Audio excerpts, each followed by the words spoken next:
পাহাড়ে নানামুখী বৈষম্য রয়েছে এবং এখানে নানা জনগোষ্ঠীর বসবাস, তাদের প্রত্যেকেরই নানা ধরনের বঞ্চনা রয়েছে।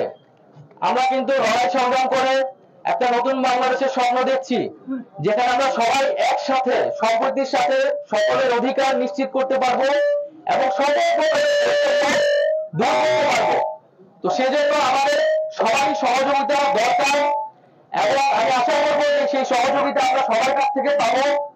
এখানে বাঙালি মধ্যে ভেদাভেদ, বিভক্তি, দূরত্ব তৈরি করলে অনেক সুবিধা নিতে চায়, আমরা তাদের কোনো ধরনের সুবিধা নেওয়ার সুযোগ করে দেব না।